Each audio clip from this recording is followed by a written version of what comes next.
Okay, Commissioner Henley, just say testing for me. Testing. Say it again.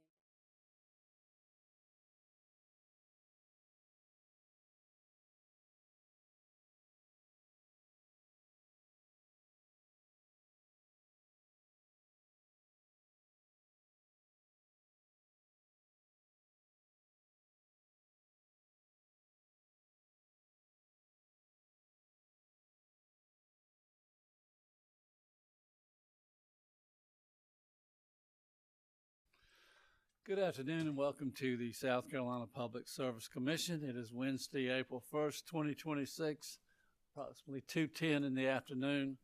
We are here today on docket number 2025-323E for oral arguments. Present in the hearing rooms, Commissioner Belser, Commissioner Britt, Commissioner Caston, Commissioner Whitfield, Vice Chair Williams, and I am Chair Powers. Joining us virtually is Commissioner Henley. Before we list the parties in this case, Ms. Westerhill, would you please explain exactly what we're doing this afternoon? Yes, sir, Mr. Chairman, and thank you. The hearing before you today is an oral argument and docket number 2025-323E concerning the joint request and application of the South Carolina Public Service Authority, also known as Santee Cooper, and Dominion Energy South Carolina Incorporated for a certificate of environmental compatibility and public convenience and necessity for the construction and operation of an advanced class combined cycle generating plant and associated facilities in Colleton County, South Carolina. The clerk of the commission scheduled oral arguments and hearing today in this docket, which is Wednesday, April the 1st, 2026, beginning at 1 p.m. before the Public Service Commission in their hearing room. Mr. Chairman, following inquiry of all the participating parties and council, there are no preliminary issues and the matter is ready to proceed. All right, thank you very much. First, let's see who all is here today. Seemed like I just saw some of y'all a few minutes ago last night. Begin with South Carolina Public Service Authority. Who's here on behalf of Santee Cooper? Good afternoon, Chairman Powers, Vice Chairman Williams, Commissioners Stephen Pelcher on behalf of Santee Cooper. With me today is Edwin Kamahoa, who's out in the front seat here. To my right is Ashley Cooper, and to his right is Catherine Wren, and Ashley and Catherine are of the Baker Donaldson Law Firm. Thank you very much. And Dominion Energy. And good afternoon, Chairman Powers and members of the commission. My name is Chad Burgess, and with me today is Elizabeth Hutton. She's seated in the gallery. Together, we represent Dominion Energy, South Carolina. And it's a pleasure to be before you today. Thank you very much. And as far as interveners, is there anyone online or for South Carolina Coastal Conservation League and Southern Alliance for Clean Energy?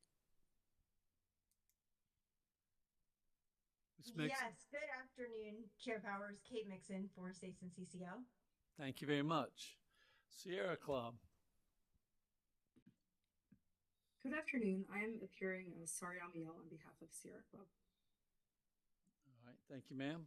Frank Knapp, Jr. All right, Carolina Gas Transmission, LLC. Good afternoon, Chairman Powers. I am John Boyd, and with me today is my partner, Steve Matthews, and we're here on behalf of Carolina Gas Transmission, LLC. Thank you very much. Nucor Steel. Good afternoon, Mr. Chairman, members of the commission. Rob Smith with Moore & Van Allen on behalf of Nucor Steel Berkeley. Thank you, Mr. Smith. CMC Steel, South Carolina. No one. Santee Cooper Industrial Customer Group. Lauren V. Moody Stanfield.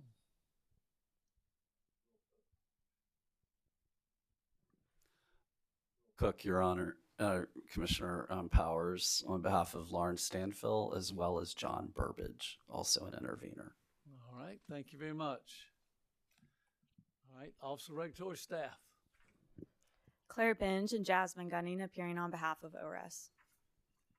Thank you very much. All right, just check online, the South Carolina Department of Environmental Services, South Carolina Department of Natural Resources, South Carolina Department of Parks, Recreation, and Tourism. All right, I guess that's it. As we proceed with the oral arguments, who will be beginning this process?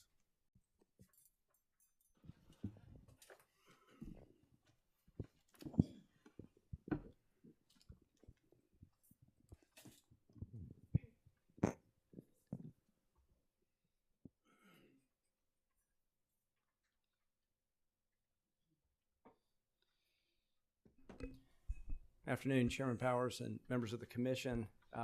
Again, Ashley Cooper, and I'm actually appearing on behalf of both parties, Santee Cooper and Dominion Energy South Carolina. And so we're dividing these up. This relates to the motion to strike with witness Vermeulen, who is the witness of CGT. My colleague, Ms. Wren, will go after me to argue the other motion to dismiss, if that works for the commission. All right, however you want to do it.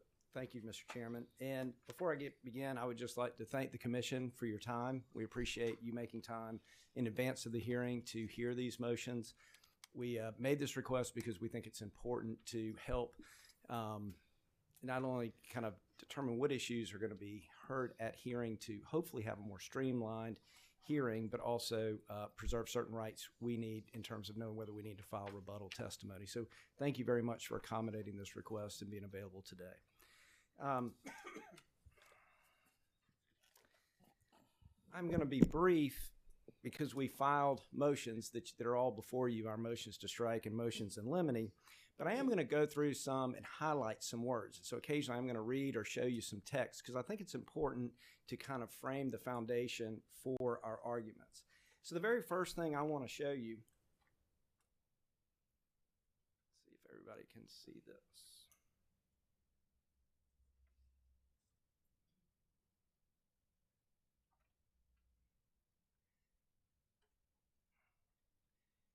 You all know this. It's the Citing Act, and this is Section 8A of the Citing Act. But it's important to frame up this discussion. It says, in seeking a certificate, the applicant must provide credible information demonstrating that the facility to be built has been compared to other generation options. The facility to be built has been compared to other generation options. And then it tells you in terms of cost, reliability, schedule constraints, fuel cost, availability, transmission constraints, etc. Okay? And that's a fundamental disagreement we've had from the start with CGT. CGT is asking the commission to compare whether the gas transportation options selected compares favorably to other gas transportation options. And that's not before this commission. It's not relevant to this proceeding. It's outside of the Citing Act. It injects into this matter unnecessary cost. It injects unnecessary commission staff time and administrative resources. It threatens to inject confusion into the docket. And probably most seriously, it threatens to take this commission and insert you into jurisdictional proceedings that are happening now. And that's why we're talking. And that's why we also entered into a stipulation. But let's think about this more practically. If we were to allow something like this, we're also setting the stage for one more thing. And that is anytime someone is a supplier for a citing proceeding, that supplier who didn't win the bid is going to come in and say, well, wait a minute, I want another chance at this, right?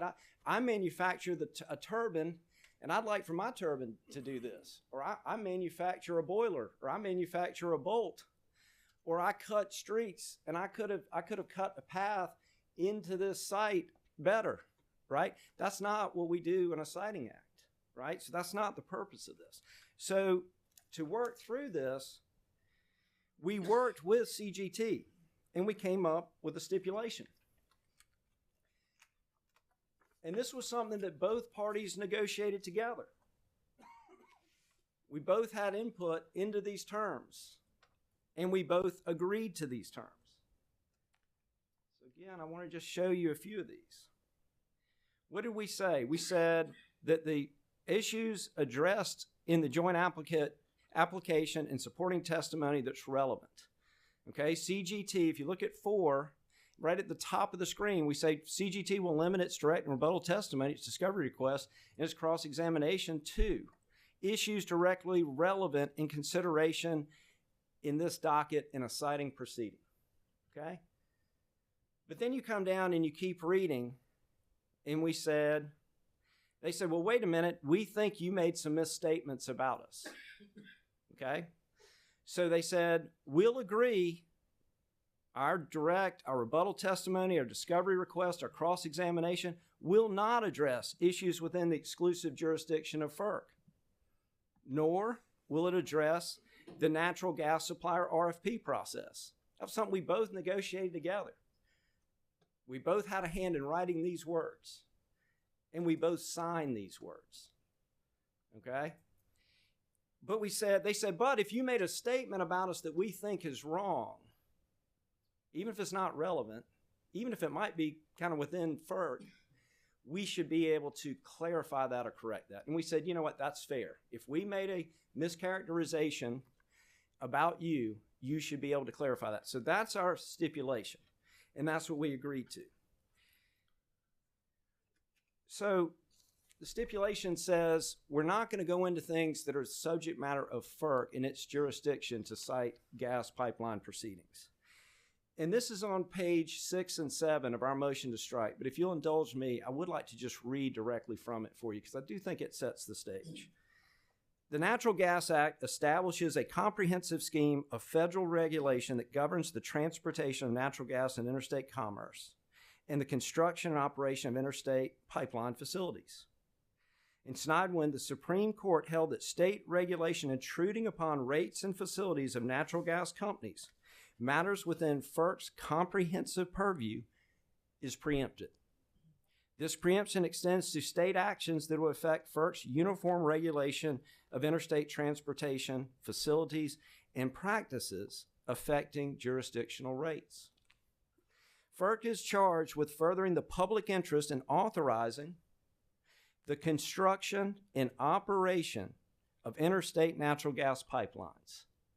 This means it entails consideration of many interests and goals, including the assurance adequate supplies of natural gas to consumers and the assurance adequate competition among suppliers. Let me read that one more time. The assurance of adequate competition among suppliers. Pursuant to its statutory authority under Section 7E of the Natural Gas Act, FERC will issue a certificate to authorize a proposed pipeline if it finds that the construction and operation of proposed facilities is or will be required by the present or future public convenience and necessity. So that's the forum, and 2 of these are already in FERC proceedings now where they can participate, and you can see that jurisdiction.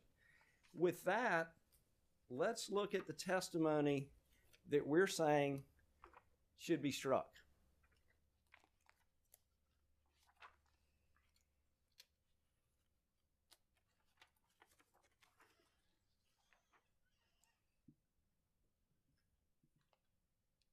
And in the interest of time, Commissioners, I'm not going to go through everything, but I just want to highlight a couple of things, a couple of passages to show you, having just read what's under FERC's jurisdiction and our stipulation.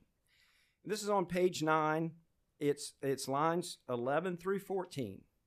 It says, as the primary existing provider of natural gas capacity to DESC and its natural gas distribution customers today, CGT must fully understand the joint applicant's intention to swing between natural gas deliveries through the CGT network and alternative supplies routed through the proposed Kennedy station.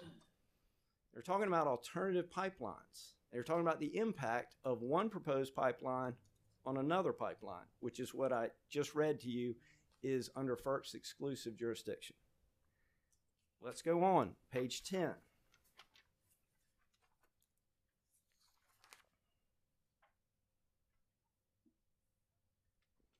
This is page 10 of the application. I'm sorry. This is page 10 of witness Vermeulen's testimony that we're seeking to strike. I apologize, Mr. Chairman. So this is page 10, lines 4 through 10. And we say, because the necessary this is Mr. Vermeulen's words, he says, because the necessary upstream pipeline component of the joint application is still an approximate corridor, the Commission cannot fully evaluate whether this aspect of the Kennedy's application meets the Siting Act directives to give weight to the relative reduction in environmental, aesthetic, and socioeconomic impacts of the project afforded by the use of the existing energy corridors or a brownfield site. Please see attached exhibit, which is the notice published by CGT as evidence of a practical alternative for supply of natural gas to the Kennedy's site, which is their proposal, their alternative route. Remember where we started this. I said it looks at other alternative generation, right, that considers these things. That's not what he's talking about. He's saying here's an alternative pipeline route. So it's not within the Siting Act, but his attachment and the words there is absolutely within FERC's jurisdiction. Make no mistake about that.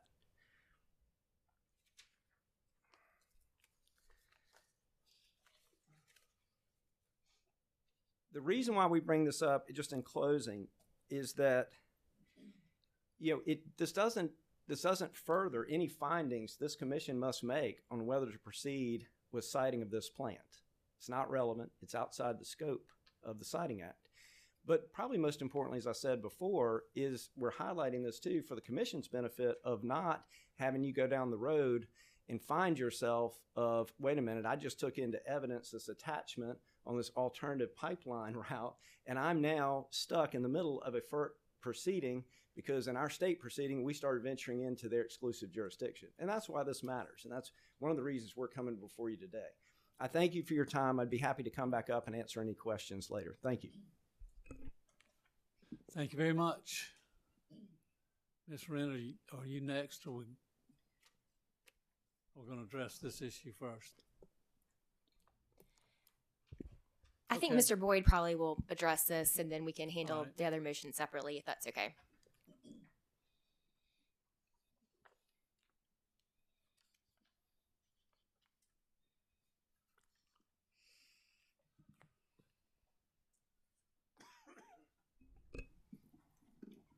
Good afternoon, Commissioners.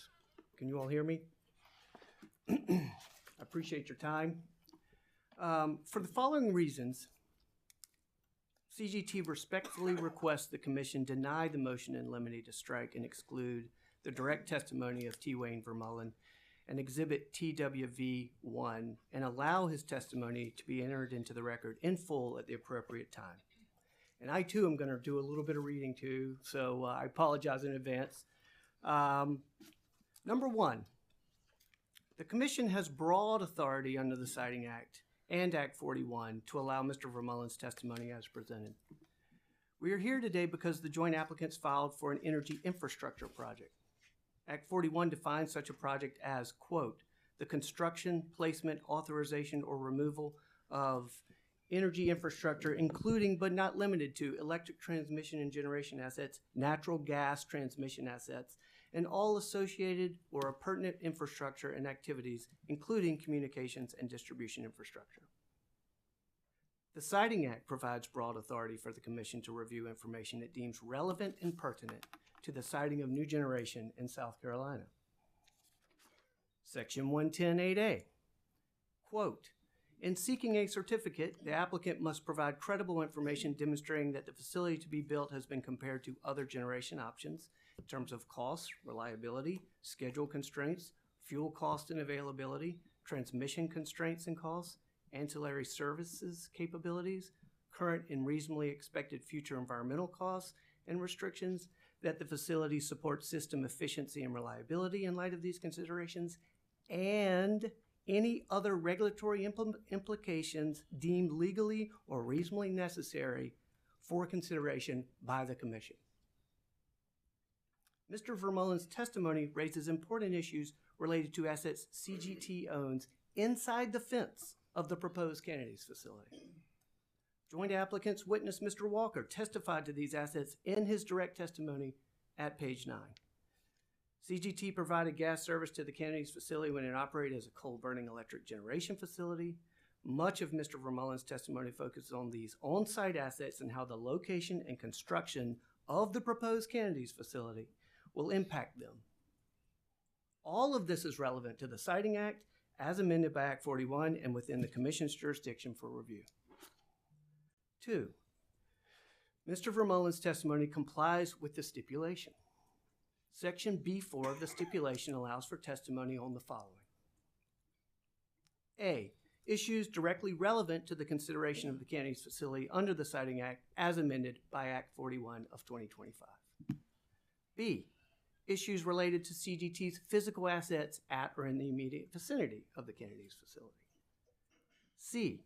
Issues addressed in the joint application and supporting testimony relevant to the Siting Act as amended by Act 41 of 2025, provided, however, that CGT will not address issues within the exclusive jurisdiction of FERC or the joint applicant's natural gas supplier RFP process other than those statements made in the joint application or supporting testimony that characterize the proposals that CGT submitted to the joint applicant's RFP. To be clear, CGT is explicitly allowed under the stipulation to provide testimony on statements made in the joint application or supporting testimony that characterize the proposals made by CGT to the RFP. Joint applicants move to strike Mr. Vermeulen's testimony contained on page 8, lines 10 through 22, page 9, line 1 through page 10, line 22, as well as Exhibit TWV1. On page 8, lines 10 through 22, Mr. Vermeulen testifies to the ways in which construction and operation of the proposed Kennedy's facility can affect CGT's existing operations and assets at the site. As previously noted, CGT has assets inside the fence at the proposed Kennedy's facility. When a shovel hits the ground out there, our assets are implicated. If joint applicants need to interconnect at the Kennedy's facility, that implicates CGT assets at the site. This testimony fits within section B4A and B of the stipulation.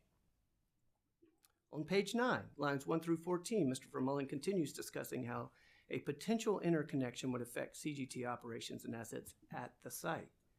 Here, Mr. Vermeulen cites testimony by joint applicant witness Mr. Randall, describing how a portion of the firm transportation capacity for the Kennedy's facility will, quote, flow into DESC's LDC in the southern part of DESC's system. As it stands today, DESC will have to access CGT's system to send gas to its LDC. Here again, Mr. Vermeulen's testimony fits within section B4A and B of the stipulation.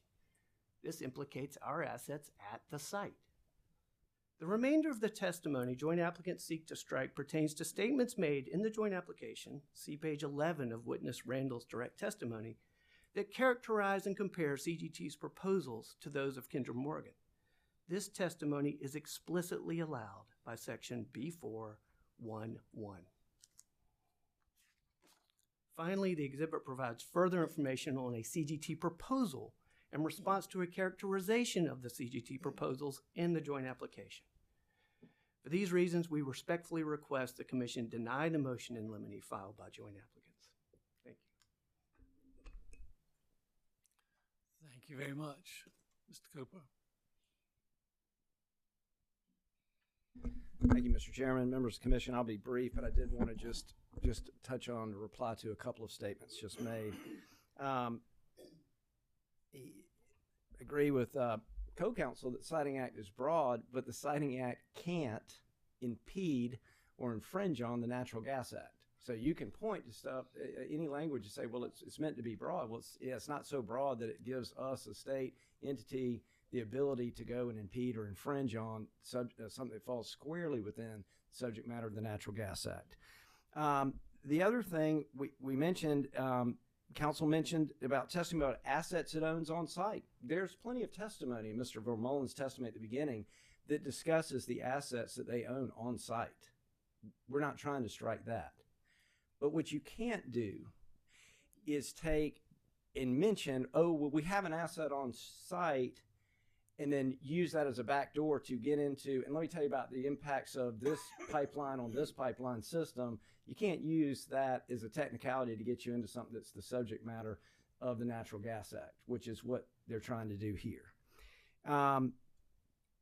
The other part of this is in reading this about the characterization. Did you notice Mr. Vermeulen, not once in all of his testimony, he never says, here's how it was mischaracterized. Here's how our proposal was mischaracterized. Not once.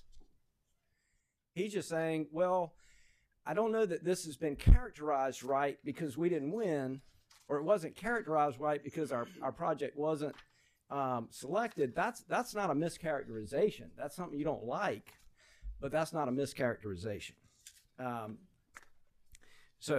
And with that, those are the few points I just wanted to briefly address. Thank you very much for that additional time. Thank you, Mr. Cooper. And it may be that if both attorneys up here to respond, any questions commissioners may have, if you might be good or save some time, if you're comfortable doing that.